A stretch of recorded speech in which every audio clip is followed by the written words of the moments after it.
Boa noite a todos. Eu quero abrir a Bíblia com vocês, meus ouvintes. Eu espero que você esteja bem disposto a acompanhar a mensagem com sua Bíblia aberta. Em Provérbios capítulo 16, o versículo 7. Eu trarei como tema aqui a grande reconciliação. Eu vou ler o texto, aí vocês já vão entender do início o que eu estou extraindo do texto aqui. Vamos lá. Versículo 7.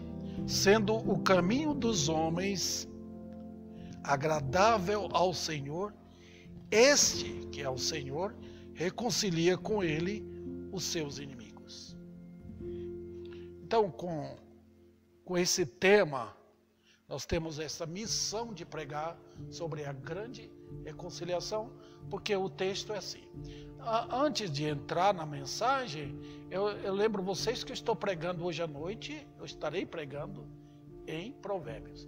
Eu tenho várias mensagens em Provérbios, mas só quero lembrar que a partir do capítulo 9 de Provérbios, é que começa os provérbios. O que você tem antes, do capítulo 1 até o capítulo 8, é um tipo de um alicerce que estabelece os provérbios em cima daquele alicerce. Mas os provérbios mesmo são versículos separados como se fosse os tijolos, né, que você está usando para construir uma casa. Tá? Então, é difícil pegar provérbios para pegar o seu contexto ali, porque cada versículo, cada provérbio tem um sino separado, um sino diferente do que outros versos têm no seu contexto. Às vezes achamos, mas é comum ter isso. E esse é um dos provérbios. Tá? Sendo o caminho dos homens agradável ao Senhor, esse o reconcilia com ele os seus inimigos. Mas quando nós não achamos no seu contexto, como no caso de Provérbios, então é necessário que peguemos a Bíblia inteira. A Bíblia explica a Bíblia, a verdade explicando a verdade. Então por isso é importante. Tá? É uma incrível passagem essa aqui, que trata de quê? Da sabedoria de Deus. Ora, e nós precisamos conhecer essas verdades. Sendo o caminho dos homens agradável ao Senhor. Notem como esse versículo está de acordo com o ensino todo, com o espírito de Provérbios. Né?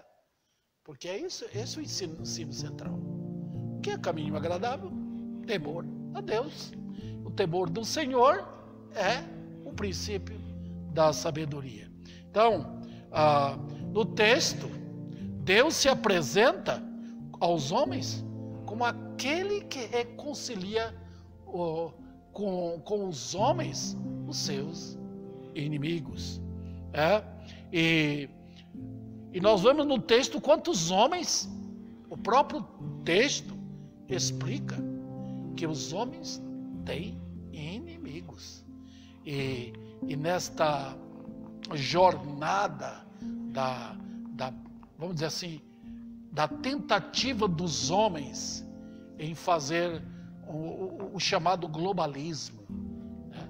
A luta hoje é que ninguém pense em inimigos, todo mundo é amigo, ninguém contestando, ninguém falando mal, cada um assim tratando o outro como se nada tivesse de errado. Mas nós estamos lidando não com o mundo, nós estamos lidando com Deus, nós estamos lidando com a palavra de Deus, e ela é que fala a verdade. Não, nós temos que curvar-nos perante a Bíblia, nós temos que aprender desse livro de Deus. Então, eu vou pegar aqui, à luz de todo o contexto, de toda a verdade revelada, e aí pegar para apurarmos esse ensino e trazer para vocês nesta pregação. Sabemos então que Deus é justo. nós não esperamos mudar o caminho de Deus. Ele é Deus. Então nós temos que ver o que Deus faz acerca dos nossos caminhos, né? Nós não vamos julgar Deus. Ele está no trono e nós que somos réus, nós que temos que ser julgados por Ele, né? Então não vamos fazer como o mundo está fazendo hoje. Nós queremos transmitir o que Deus diz, e quando Ele fala, nós temos que ter aquela capacidade de ouvir com respeito e atenção. Então, queridos, o que quer dizer que Deus reconcilia com os homens os seus inimigos quando o caminho dos homens é agradável a Deus? O que Ele quer dizer com isto? Então vamos ao texto. Com a bênção de Deus, eu quero que vocês se extravasem na verdade. Nem sempre, queridos, vocês são chamados para ouvir uma mensagem maravilhosa, né? Que não vai furar os ouvidos de vocês, que é aquela mensagem que tanto agrada, para a gente sair como que é do palco, voando numa atmosfera emocional. Não é isso. Sempre temos que lembrar que a Bíblia nos pega e tira a gente do ar, tira a gente lá de cima, é como se estivesse voando, e coloca os pés no chão. Nós somos chamados à verdade, e a Bíblia faz isto. A primeira pergunta que eu quero passar aqui e responder é: quem são os inimigos do homem? Porque o texto está falando isso, que Deus reconcilia com eles os seus inimigos. O texto está me deixando bem claro para nós. Vou repetir aqui. Quando o caminho dos homens agrada a Deus, diz o texto que Ele reconcilia com os homens os seus inimigos. Então nós precisamos saber quem são os inimigos. Muito bem. Vamos introduzir já com todo o respaldo bíblico aqui, né? O principal inimigo do homem, quem é? Deus. Você vai dizer, pastor, não é. Eu já sei o que virá.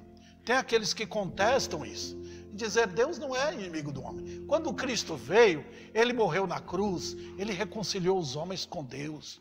Nós sempre estamos pensando nisso, que Deus agora é um amigo de todo mundo, que Deus vem com sua bandeira acenando para os homens, que Deus é um Deus que está em paz, né? Que é paz e amor para todo mundo. Mas não é verdade isso. Nós temos que tirar isso da mente. Quando a Bíblia fala da divindade, nós temos que saber qual o trabalho da divindade. Aqui no texto está apresentando Deus, o Senhor. Aí nesse texto, nós temos uma pessoa da divindade, que é chamada o Deus da aliança. O Deus que comunica diretamente com os homens, como desde o começo da raça.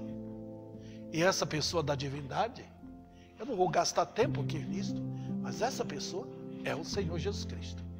É aquele que veio e se tornou Deus homem. É o que Pedro fala, há um só mediador entre Deus e o homem, Cristo Jesus, homem. Esse sim, esse amou os homens. Cristo Jesus amou os homens. Mas quando nós estamos falando de Deus, nós estamos falando daquele Deus Criador, diante de quem todo ser humano é responsável, diante de quem Deus exige que eles se arrependam. Está vendo aqui? Todos devem saber que vão comparecer perante Deus. Então, esse Deus que eu estou referindo, ele é inimigo. Então, nós vamos responder a pergunta: pastor, mas Jesus não reconciliou a raça humana? Espera um pouco. Cristo reconciliou pecadores arrependidos. Quando ele faz o convite, ele reconcilia pecadores com Deus. Essa é a obra da reconciliação. Caso contrário, não. Deus está em fúria. Fúria contra os pecadores. Eu vou passar aqui para vocês algumas passagens. Vamos explicar aqui. Olha, o pecado nos tornou inimigos de Deus e Deus inimigo nosso. Quando Paulo escreve para a igreja de Colossos, ele fala ali no primeiro capítulo que nós éramos inimigos no entendimento. Em Efésios, Paulo diz que nós, os crentes, éramos filhos da ira. Ora, então se Deus reconciliou o mundo todo através de Cristo, então não tem mais ira. A reconciliação anula o brasume da ira de Deus. Mas notem que Paulo diz para os crentes em Efésios: vocês eram filhos da ira, como os outros também, para nos humilhar. Então, os homens também são inimigos na mente, nos sentimentos e nos atos. E Deus é seu inimigo também. Então, não tem essa divisão. Opa, na lei, Deus era inimigo. Na graça, ele é amigo. Não. O mesmo Deus de ira do Velho Testamento é o Deus de ira do Novo Testamento. Olha o que Jesus fala para os judeus: quem crê no Filho tem a vida eterna, o que obedece ao Filho. Mas o que não permanece rebelde está debaixo da ira de Deus. João 3,36. Ira é o quê? Debaixo da ira de Deus é o quê? Olha, é impossível você ler um livro como 2 Tessalonicenses e pensar que está tudo bem, paz e amor da divindade, que não tem mais inferno. Esse é o pensamento que norteia para isso. Tá? Chegamos a essa conclusão de que não tem ninguém mais no inferno quando pensamos num Deus que é um Deus de amor apenas. Ele não é inimigo de ninguém, mas tem um inferno. É impossível você ler o livro de Apocalipse sem perceber o quanto Deus, na sua fúria, virá contra a raça humana inteira. Todo o planeta sentirá o impacto da fúria de Deus na grande tribulação. E nós pensamos isto? Não, Deus é inimigo. Então nós não podemos ler um versículo como: o Senhor é meu pastor e nada me faltará. Está no tempo da lei. Então nós temos que fazer diferença. Olha, isso ali não pode. Não. O Senhor é meu pastor e nada... Está escrito aonde? Salmo 23. Mas olha o que diz o Salmo 7. Que Deus está em fúria, em guerra contra os homens. Que Deus armou a sua flecha. Ele é um guerreiro e ele aponta a sua flecha contra os inimigos. Que coisa! Deus em ira. Então nós não podemos pensar desse jeito, senão você desnorteia a sua vida quando você pensa erradamente, de forma antibíblica. Tá? Também Deus declara que Ele é. Por exemplo, Ele está em guerra contra os inimigos. Quando você lê o livro de Naum, tá? Que Deus é um Deus maravilhoso, Ele é paciente, bondoso com os seus. Mas com inimigos, Ele o persegue com trevas. Olha, ele explica isso quando ele expõe a história dos homens, especialmente do povo dele. Como ele perseguiu inimigos com trevas. E ele está fazendo exatamente isso agora. Ele é um Deus assim. em plena e constante guerra. Olha, eu sei quantos hoje gostam do Salmo 91. Mas aquele salmo é para explicar isso. As flechas de Deus, as flechas de Deus na guerra dele. É como se você estivesse no campo de batalha, com aviões soltando torpedos para todo lado, tiros, fuzis, soldados atirando para todo lado, bala pegando num e no outro, gente morrendo para todo lado. O mundo é assim. A ira de Deus, as flechas da ira dele voam de dia e voam de noite. Nós vemos gente morrendo para todo lado neste mundo. É um campo de batalha. Isso, Deus está lá com de braço cruzado, olhando e dizendo, deixa as coisas assim. Não. O campo de guerra é de Deus. Ele é Senhor dos exércitos, tanto no Novo como no Velho. Tiago chama ele Senhor dos exércitos. Então, queridos, esse Deus está atuando como inimigo dos homens. Olha o que ele fala a respeito de Jesus. Após a ressurreição de Cristo, ao subir ele para o céu, o que ele fez? Assenta-te à minha direita, até que eu ponha os inimigos debaixo dos seus pés. Isso significa que cada inimigo, homem, que morre no pecado, é posto debaixo dos pés do Senhor. E saibamos disto. Também, eu repito aquele versículo, o versículo que vocês devem conhecer. Nós citamos muito João 3,16, Deus amou o mundo, e nós sempre pensamos, desligamos-nos do contexto, para dizer, olha como Deus é um Deus de amor. Mas veja o versículo 36 do mesmo capítulo, é o último versículo daquele capítulo de João.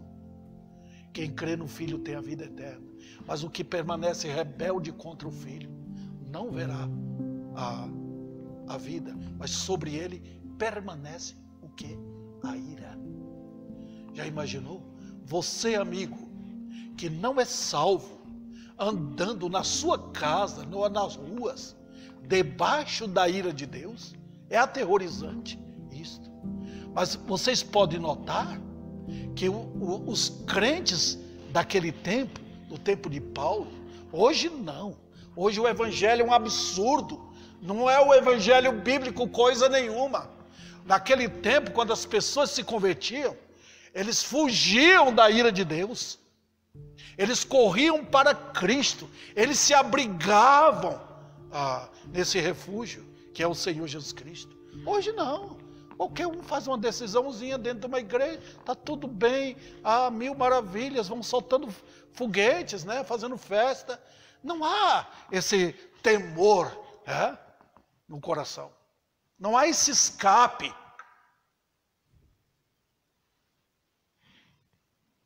Então, queridos, lembremos que o furor dele é terrível e que ele usa trevas, fogo contra os seus inimigos.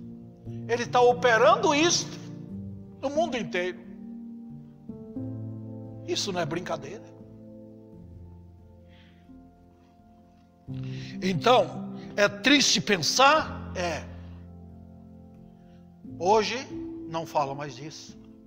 Hoje, Deus foi puxado do céu, por assim dizer, colocado nos púlpitos, como um Deus que está jogando beijinho para todo mundo, um Deus que necessita carentemente de adoração, de louvores, que fizeram dos cultos um lugar de festa, de pulo, de shows, de exibições, porque Deus é um Deus de amor, Escute, isso não é bíblico.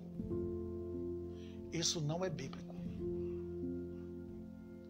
Pecadores, vocês que estão dentro das igrejas, se não se converteram, vocês estão debaixo da ira de Deus, tanto quanto Satanás está, tanto quanto os demônios estão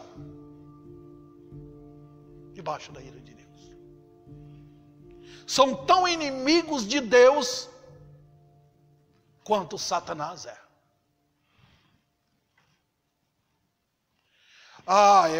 Você vai dizer, pastor, o senhor está sendo muito radical. Mas, escute, você sabe o que é radical? Radical significa que tem raiz. Uma coisa que tem raiz é seguro, não cai. Escuta, a Bíblia é assim. Mas eu vou explicar aqui. A diferença entre os homens e os anjos, no caso os anjos aqui é o diabo, os seus anjos que caíram. A diferença é que Cristo não veio para morrer por eles. Cristo não veio para morrer pelos anjos. Ele veio morrer, ele veio buscar, como diz na linguagem de Hebreus, a descendência de Abraão. Quer dizer, o povo eleito. Isso aqui, nós não podemos fugir disso. Cristo morreu por homens, porque ele se tornou homem. Mas notem, queridos, a prova da inimizade está no fato de que Deus enviou seu Filho para morrer. Você não gosta de ouvir isto, mas toda vez que eu evangelizo alguém pessoalmente, eu quero saber se ele está atrás da verdade. Se é uma alma que está buscando a verdade, eu só chego com... Aqui está o copo d'água para sanar a sua sede espiritual. Mas quando não, eu já conheci algumas pessoas que querem apenas uma igreja para se sentir aliviado, sentir em paz. Só isso. Imediatamente eu digo que ele não quer nada com Deus. Eu faço isso para ver se ele vai correr, porque são verdades que eles nunca ouviram. Eu já vi muitos fazendo isso. Não querem ouvir. Mas a Bíblia trata. Observem bem. Deus enviou seu filho para morrer por mim. Eu, Davi Sena. Sim, o inimigo. Paulo fala sobre isso em Romanos. Que Cristo veio não para morrer por amigos, mas por inimigos. Coisa, eu era inimigo. Mas você diz, pastor, mas um dia eu quis ser amigo de Deus. Não, você nunca quis, nem eu queria. É Deus que reconcilia, não é o homem que reconcilia com Deus. É a obra de reconciliação. Nessa obra o homem é passivo. É Deus quem opera isto. É Ele que faz o trabalho dele para tornar o homem aceitável perante a divindade. Olha que coisa. Então vamos lá. Ainda ele faz o quê? Ele manda mensageiros. Nós não fomos chamados para pregar para o diabo e os anjos. Não fazemos comentários com eles. Não discutimos com eles. Nós interagimos com os homens. Eu sou um embaixador do Evangelho. Eu prego o Evangelho da paz. Todos os pregadores chamados por Deus para pregar, pregam sim o Evangelho da paz. Porque Deus tem propósito de reconciliar homens. Esse era o trabalho de Paulo na obra da reconciliação. E até com os crentes. Quando um crente está errado no viver, a gente vai lá, tenta reconciliar. Aí sim, ele foi reconciliado na salvação? Foi, mas agora ele reconcilia com Deus. Está vivendo errado. Foi isso que Paulo quis dizer para a igreja de Corinto na sua segunda carta. Também, eu digo mais, eu quero aprofundar um pouco mais nisso para vocês entenderem. Os homens são inimigos da divina triunidade. Não lutem contra Deus. A divindade está aí, clara na Bíblia. Deus não vai se esforçar para explicar e deixar claro para você, se você não quer entender. Mas o homem é inimigo de Deus o Pai, de Deus o Filho e de Deus o Espírito. O homem nos seus pecados, ele luta contra a divindade em todos os poderes absolutos da divindade. Contra a santidade desse Deus, a onipotência desse Deus, a onipresença desse Deus, a onisciência dele, a justiça dele. Os homens estão sempre lutando, cada momento, nos pensamentos, onde anda, com seus atos e palavras, ele está sempre em guerra contra Deus.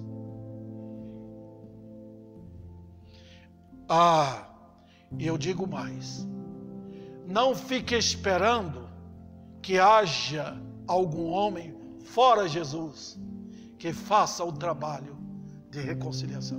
Não tem. A Igreja Católica ensina que é Maria que faz, que é o Papa. E muitos pensam que são pastores, que a oração de um pastor vai fará isso. Não tem ninguém para fazer isso. Deus não deu autorização a ninguém para perdoar pecado. Ele autorizou o Filho dele para isto. Eu digo mais, agora voltando para fora do homem, a criação toda é inimiga do homem. Incrível. Mas a criação pertence a Deus. A criação não obedece aos homens. A criação obedece a Deus. Quando Deus autoriza a criação, exerce a sua função. Nós estamos vivendo esta época da pandemia da Covid. Nós estamos sujeitos a morrer a qualquer momento. Só pela misericórdia de Deus. Milhares de pessoas estão morrendo no mundo com essa epidemia. E o que é isso? Foi uma bala que é tirada? Não, é um ser vivo. Tá? Eu li a respeito desta, eu não sei se é bactéria ou vírus, mas notem, diz que é unicelular. Quer dizer, um elemento, um ser criado, unicelular, mata alguém com milhões e milhões de células, como um ser humano. Olha o que Deus faz. Ele tem os seus exércitos. E eles obedecem rapidamente. Quando Jonas caiu no mar, a ordem veio imediatamente para o peixe. Ele obedeceu, engoliu o profeta. Quando Jonas saiu, que estava no seu anseio de ver Nínive destruída, Deus mandou um verme. Olha, da mesma maneira que ele mandou um peixe no fundo do mar, ele mandou um verme, como se fosse um pequenino metrô dentro da terra, para destruir, matar uma planta que estava servindo de conforto para o profeta. Note, Deus tirou pelo peixe, tirou Jonas do desconforto e por um verme mandou o desconforto para Jonas. É assim que Deus faz. Olha o que ele fez no Egito. Ele ordenou as pragas. Elas vieram em ordem. Primeiro vem vocês, moscas. Elas foram. Depois as rãs vão. Os gafanhotos também, em ordem. Vão. Fizeram o trabalho delas, das pragas. E pronto. Esse é o Senhor dos exércitos. E os animais obedecem. Não tem nada na terra e nos céus que trabalha em favor dos homens. Tudo trabalha, tudo está junto num só propósito, de trabalhar contra você que é inimigo. O sol trabalha contra, a lua trabalha contra, os animais noturnos do mar, da terra, todos trabalham contra, visíveis e invisíveis, todos são contra os homens no pecado. E você pode mudar isso? De maneira nenhuma. Também os homens serão, que eu falo aqui, entre os homens, eles serão inevitavelmente seus inimigos. E aí eu tomo alguns textos da Bíblia. Eu não posso esquecer de Abimeleque, que para ocupar um trono no meio do povo, ele matou seus irmãos inocentes, porque não queria que eles depois fossem objeção para ele. E o que aconteceu? Aquele grupo que apoiava Abimeleque, 3 anos depois, se levantou contra Abimeleque. Os homens são inimigos. Não tem, quando Deus põe sua mão, não tem fraternidade no mundo, não tem amizade no mundo. Quando Roboão, o filho de Salomão, ocupou o trono no lugar do pai, Deus chamou, Deus autorizou que o rei do Egito viesse para trazer sofrimento para o rei, porque ele abandonou o Senhor. Deus falou o quê? Eu vou mostrar para ele qual a diferença entre cair nas minhas mãos e cair nas mãos dos homens. Davi sentiu isso quando Deus mostrou desfavorecido a ele pelo fato dele ter desobedecido. Falou: escolha 3 coisas, entre 3 coisas, o que eu devo fazer com você.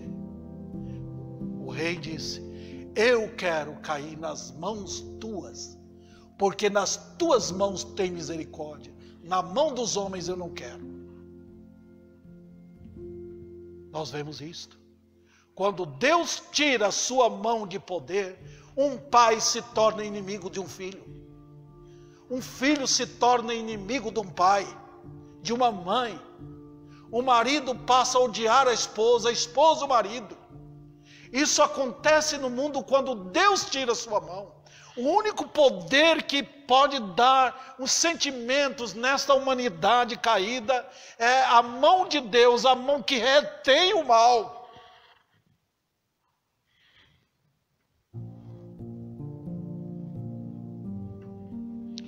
Vou mais adiante para dizer que tudo se volta contra o homem. Família, parentes, amigos, aqueles que pareciam amigos. Tudo aqui se move contra os homens, como sendo perigosos inimigos. Eu me lembro na Bahia de um moço que depois de anos voltou lá para conhecer sua mãe, que ele não tinha visto. Depois, já moço, ele tinha ido embora cedo. Ele voltou carregando um desejo terrível no coração de matar sua mãe. E ele fez. O que espera os homens na eternidade? Não são amigos, são inimigos. Deus não tem planos de levar ninguém para o céu com seus pecados. Tem que ser tirados. A Bíblia é bem clara, em 2 textos de Apocalipse, que no céu não entrarão aqueles que praticam isto e aquilo. Está vendo? Olha, a porta é fechada. Para onde irão? Imagina alguém vendo que o pai fechou a porta para ele nunca mais entrar. Eu li a respeito de um moço nos Estados Unidos que foi para a guerra. E ele voltou faltando-lhe uma perna. E ele chegou lá no seu país de volta. Quando os pais viram aquele moço, ele falou: eu sou o filho de vocês. O casal disse: não é, nosso filho não era assim. E não quis mais. Não quiseram mais o filho. Dizem que ele morreu de desgosto. Agora imagina Deus fechando a porta do céu. Não pode entrar. Imagine Deus ordenando aos anjos: amarre-o, lança no fogo. Olha o que espera os inimigos. Quando inimigos se confrontam, um é para matar o outro. É guerra. E você é inimigo de Deus e espera o que dele na eternidade? Espera que ele trará flores? Espera que ele vai dar um lugar de descanso? Espera que lá no universo ele vai arrumar uma casinha de repouso para você? Não tem isso. Diante desses fatos, eu quero passar para o próximo assunto que nós devemos saber. Os caminhos dos homens agradáveis a Deus. Agora é nossa tarefa expor para vocês, meus ouvintes, quando é que os caminhos dos homens são agradáveis a Deus. Ora, ele mesmo afirma que os caminhos do homem não são os caminhos dele. Nós vemos isso em Isaías 55. E Deus falando, os meus caminhos não são os vossos. Os meus pensamentos não são os vossos. Então ele faz uma diferença tremenda. Então como é que alguém pode dizer, meus caminhos são agradáveis a Deus? A avaliação não é minha. A avaliação é de Deus. Deus colocou sua palavra para que eu avaliasse os meus caminhos à luz da palavra dele. É assim que nós pesamos as coisas. Tudo é feito à luz da Bíblia, não à luz da minha religião, não do modo que eu penso. Como os caminhos dos homens são agradáveis a Deus?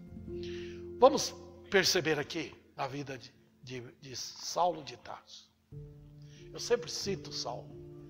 Quando você lê o livro de Filipenses, a carta dele, naquela carta, no capítulo 3, Paulo fala o quê? Ele dá o testemunho de como ele era. Paulo era incrível religioso. Eu posso dizer que muitos pastores gostariam de dizer para um Saulo de Tarso, vem para a minha igreja. Ele era um homem irrepreensível nos seus caminhos, zeloso no que ele cria, zeloso. E ninguém podia acusar Paulo de alguma coisa que ele tivesse feito contra a lei. Hoje, diante de tantos grupos religiosos, era só pegar para Saulo, nós queremos você na igreja. Nós vamos fazer uma catequese na sua mente e pronto. Vamos fazer um discipulado, né? E aí você vai pensar com a gente. Mas notem, essa é a forma da gente ver. Ali estava um fariseu, conhecedor da lei, sabedor dos escritos do Velho Testamento, conhecedor do Deus dos judeus, sem contudo conhecer o Deus da aliança. Mas dentro dele, ele tinha um armamento completo, ele tinha uma munição interna no coração dele contra Jesus. Eu não sei se Paulo conheceu Jesus quando ele era novo e quando o Senhor andava. Provavelmente sim. Mas notem o que Paulo fazia. Ele tinha tanto ódio de Jesus que ele queria caçar o Nazareno. E não é diferente. Você fala, mas isso é caso particular. Opa, não é não? Ah, mas é um caso só de Paulo. Não. Vocês lembram de Nazaré? Quando Jesus entrou na sinagoga, que aquele povo todo, aqueles judeus religiosos, se levantaram para pegar Jesus e levá-lo no alto monte, derribá-lo de lá, massacrá-lo completamente. Jesus não deixou. Mas que diferença! Você lembra quando os judeus abaixaram para todos pegarem pedra e matarem o Senhor? Vocês lembram também o que eles fizeram na cruz, depois de tanto benefício que o Senhor havia feito por eles? E Saulo era diferente? Não, era o mesmo. O homem é assim, odeia Deus. Ele queria matar Jesus. Onde está o Nazareno? Então ele ia para os crentes, perseguia os santos de Deus para matá-los. até que encontrasse o Senhor. E encontrou na sua compaixão. Porque se fosse na ira de Deus, Deus teria matado ele naquele momento. Ele caiu e levantou como um novo homem. Então, os caminhos de Deus são agradáveis? Não. Eu nasci e fui criado numa igreja batista, desde pequeno. Aprendi corinhos, aprendi versículos bíblicos, mas não era crente. Meus caminhos eram agradáveis a Deus? Não, não era. Eu nunca fiz coisas terríveis, mas era um rebelde no meu íntimo contra Deus. Veja bem, então, nossa maneira de viver, você pode até dizer, olha, nunca cometi coisas terríveis, sempre fui uma boa pessoa, sempre fui bonzinho para com meus pais, sempre aquele homem pode dizer, sempre amei minha esposa, cuidei do meu lar, mas isso não faz diferença. O caminho seu não é o caminho de Deus. Nós temos que examinar o caminho de Deus, não o caminho do homem. Porque Deus diz que a maneira que o homem vive, nos pensamentos e no seu modo de andar, de falar, de tudo, não é agradável ao Senhor. Se não houver conversão, nossos caminhos são perversos. Nossos caminhos são perversos. Você pode contestar, você pode dizer, não concordo com o pastor. Não tem problema. Você tem todo o direito. Mas eu quero dizer uma coisa. Se Deus lhe soltar, o espírito da época lhe pega. Naquilo que que Satanás sabe que pode lhe pegar. Se você nunca matou, você vai matar. Se você nunca roubou, você vai roubar. Se você nunca adulterou, você vai adulterar. Deus soltando você, você vai saber qual é o seu caminho.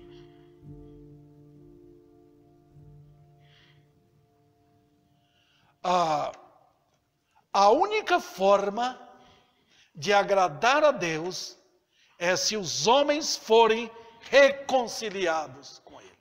Aí sim, na obra da reconciliação. E nós vamos tratar essa aqui da seguinte forma. Eu vou mostrar para vocês que a reconciliação ocorre na conversão.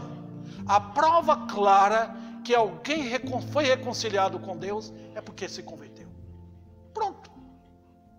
Não é mais inimigo. Você andava por aquele trajeto e voltou.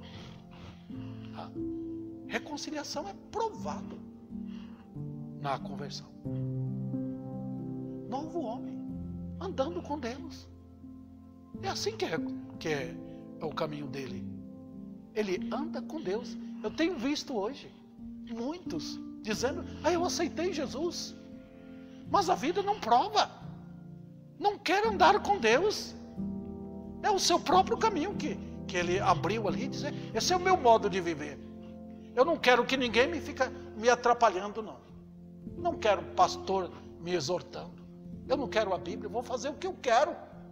Então não é convertido, é um inimigo. Na prática é. Na mente ele diz que tem Jesus, mas ele tem outro Jesus. Outro detalhe aqui, Deus opera suas maravilhas entre os homens. E é pelo sangue do Cordeiro que Deus opera a reconciliação. Olha a vida de Abel e a vida de Caim. Os dois irmãos. Os dois talvez assim, na prática não tinham feito coisas erradas.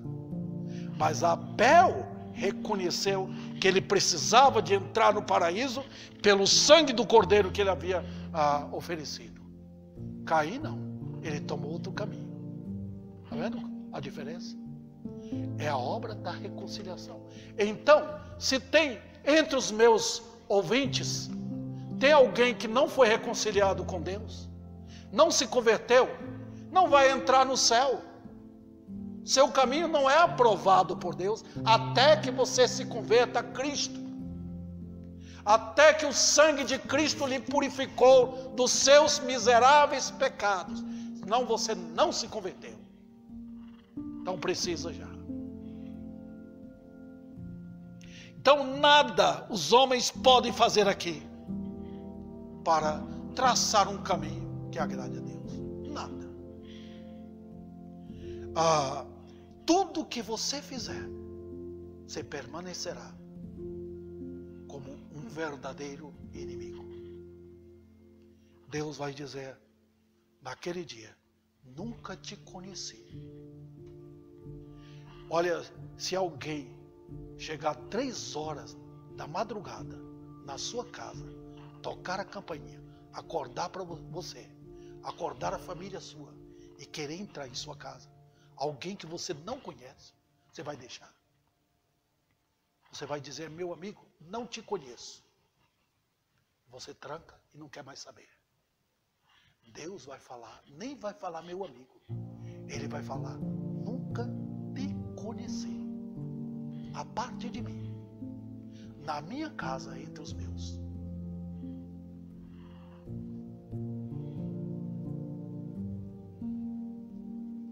Também os caminhos serão agradáveis, porque o coração foi mudado. Se não houver uma mudança no coração, não adianta. Continuará o mesmo dentro de uma igreja. A mesma pessoa. Rebelde contra Deus. Então vamos lá. Vamos deixar as coisas bem esclarecidas. Olha, um coração que foi justificado mostrará que está andando no caminho da justiça. Aquele que era rebelde, que era um infiel para sua esposa, agora é fiel. A mulher que era rebelde contra o marido, agora é humilde, um amigo, uma verdadeira esposa. Isso é um caminho de justiça. Aquele que mentia parou de mentir, fala a verdade, né? Aquele que falava palavrão parou de falar, agora tem uma boca que abre para cantar louvores, falar da palavra de Deus. Isso é caminho de justiça. Então a pessoa que é reconciliada com Deus mostrará esse caminho. Também uma salvação santificadora mostrará o caminho de santidade. Olha, a vida santa é uma vida que agrada a Deus. Os crentes, eles querem dentro dele, lá no coração, no fundo da alma, eles querem agradar a Deus. Eles não estão brincando. Eles lutam para jogar fora aquilo que é da carne, que ficou presa na carne durante o tempo da sua incredulidade. Ele quer tirar isso. Maus costumes, coisas assim. Quer tomar uma posição firme contra o mundo. Se separa do mundo por amor ao Senhor, conforme a Bíblia diz. Ele quer andar com Cristo. Você vê santificação na vida de oração, na vida na palavra, no amor pelos crentes, pela igreja sua. É assim que vive um crente. Então esta é uma vida que agrada ao Senhor. Cada um cumprindo o seu dever naquilo que Deus mandou fazer. Então também um novo homem deu as costas para os seus antigos inimigos, para marchar rumo ao céu. Olha o caminho pelo que ele percorre. É o caminho estreito que conduz à vida. Ele anda firmemente. Você vê um crente assim, ele está cada dia marchando para o céu. Igual aquele hino do cantor. Cada momento, cada dia que passa, eu estou mais perto do meu eterno lar, onde eu vou morar. Você pode perceber que é um caminho que agrada a Deus. Os santos de Deus que passaram por este mundo, que já morreram, trilharam este caminho. Alguns foram boa parte da vida trilhando, outros foram um pedaço da vida só. Alguns na hora da morte, eles queriam chegar lá.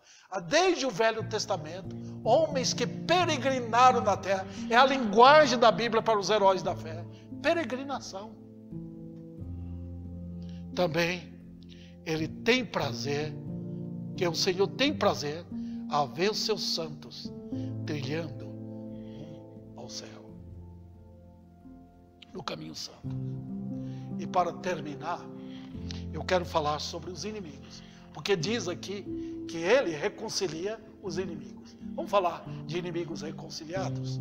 Então, quando o homem tem o seu caminho agora, a que agrada a Deus.